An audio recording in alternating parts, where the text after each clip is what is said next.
L'Évangile de Jean, chapitre 3. Or, il y avait parmi les pharisiens un homme du nom de Nicodème, un chef des Juifs.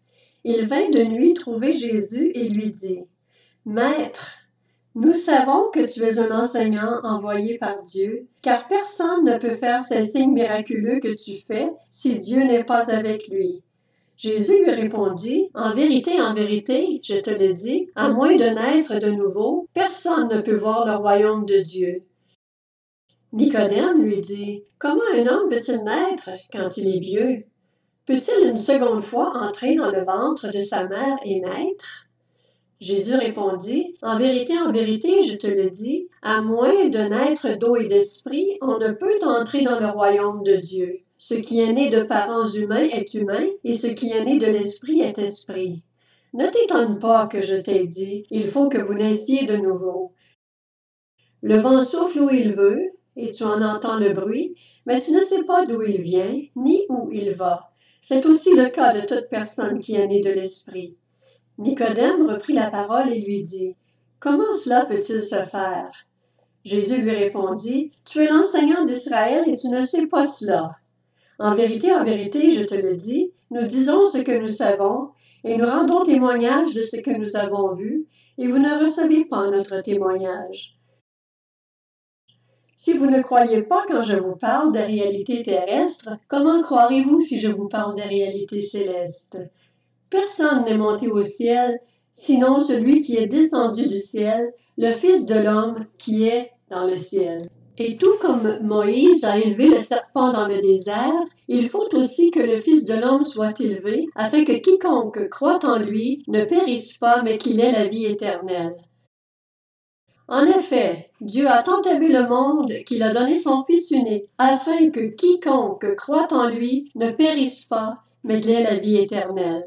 Dieu, en effet, n'a pas envoyé son Fils dans le monde pour juger le monde, mais pour que le monde soit sauvé par lui. Celui qui croit en lui n'est pas jugé, mais celui qui ne croit pas est déjà jugé, parce qu'il n'a pas cru au nom du Fils unique de Dieu. Et voici quel est ce jugement. La lumière est venue dans le monde, et les hommes ont préféré les ténèbres à la lumière, parce que leur manière d'agir était mauvaise.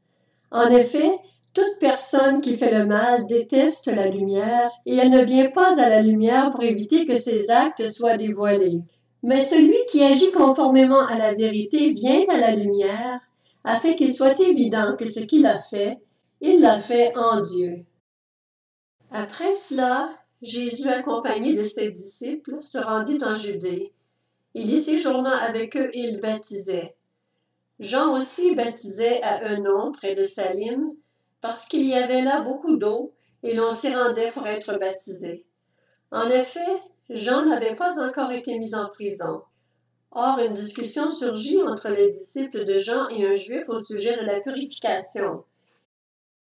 Ils vinrent trouver Jean et lui dirent, « Maître, celui qui était avec toi de l'autre côté du Jourdain et à qui tu as rendu témoignage, le voilà qui baptise et tous vont vers lui. » Jean répondit, « Un homme ne peut recevoir que ce qui lui a été donné du ciel. Vous-même m'êtes témoin que j'ai dit, « Moi je ne suis pas le Messie, mais j'ai été envoyé devant lui. » Celui qui a la mariée, c'est le marié. Mais l'ami du marié qui se tient là et qui l'entend éprouve une grande joie à cause de la voix du marié. Ainsi donc, cette joie qui est la mienne est parfaite. Il faut qu'il grandisse et que moi je diminue. Celui qui vient d'en haut est au-dessus de tous. Celui qui est de la terre est de la terre, et il parle des réalités terrestres.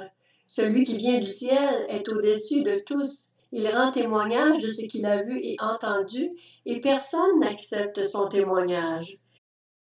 Celui qui a accepté son témoignage a certifié que Dieu est vrai. En effet, celui que Dieu a envoyé dit les paroles de Dieu, parce que Dieu lui donne l'Esprit sans mesure. Le Père aime le Fils et a tout remis entre ses mains. Celui qui croit au Fils a la vie éternelle. Celui qui ne croit pas au Fils ne verra pas la vie, mais la colère de Dieu reste au contraire sur lui.